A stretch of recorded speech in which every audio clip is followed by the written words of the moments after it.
അസ്സലാമലൈക്കും, welcome back to my channel. ഇന്നത്തെ recipe എന്ന് പറയുന്ന ബാക്കി വരുന്ന ചപ്പാത്തി കൊണ്ട് നമുക്കൊരു അടിപൊളി ഈവനിങ് സ്നാക്സ് ഉണ്ടാക്കാം. അതെങ്ങനെ തയ്യാറാക്കണം നോക്കാം. ഞാൻ ഇവിടെ ഒരു 6 ചപ്പാത്തി എടുത്തിട്ടുണ്ട്.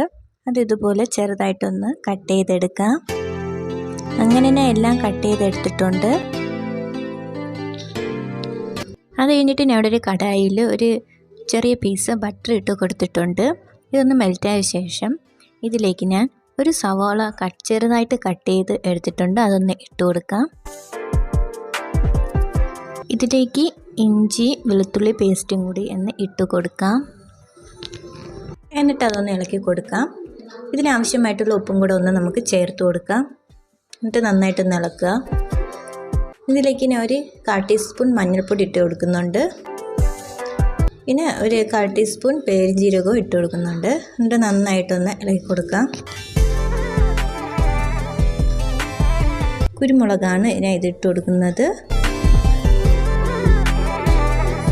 ഇത് കഴിഞ്ഞിട്ട് ഇതിലേക്ക് ഞാൻ ക്യാപ്സിക്കവും കൂടെ ഇത് ആഡ് ചെയ്തിട്ടിട്ടുണ്ട്. എന്നിട്ട് അതൊക്കെ ഒന്ന് ഒതുക്കി വെച്ച ശേഷം ഇതിലേക്ക് ഞാൻ 2 മുട്ടയും കൂടെ ചേർക്കുന്നുണ്ട്. അതും കൂടെ ഒന്ന് ഇതിലേക്കൊന്ന് പൊട്ടിച്ച് ഒഴിച്ചിട്ട് ഒന്ന് ചിക്കിയെടുക്കാം.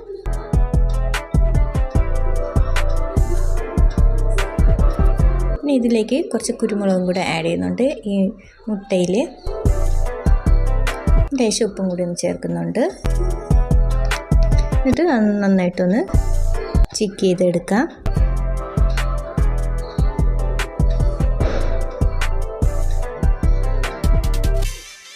അത് കഴിഞ്ഞിട്ട് ഒരു തക്കാളിയും കൂടി ഇതിലേക്ക് ആഡ് ചെയ്ത് കൊടുത്തിട്ടുണ്ട്. എന്നിട്ട് എല്ലാം കൂടെ ഒന്ന് മിക്സ് ചെയ്ത് കൊടുക്കാം. നല്ല രീതിയിൽ എല്ലാം കൂടെ നല്ല മിക്സായി വരുന്നുണ്ട്. നമ്മൾ കട്ട് ചെയ്ത് വെച്ചിരുന്ന ചപ്പാത്തി കൂടെ ഇതിലേക്ക് ഒന്ന് ഇട്ട് കൊടുക്കാം.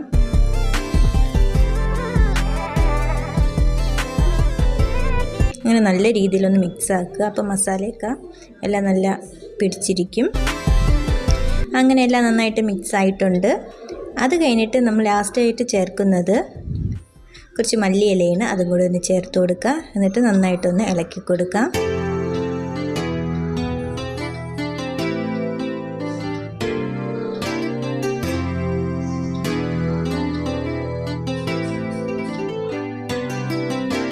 അങ്ങനെ നമ്മുടെ സ്നാക്സ് ഇവിടെ റെഡി ആയിട്ടുണ്ട്.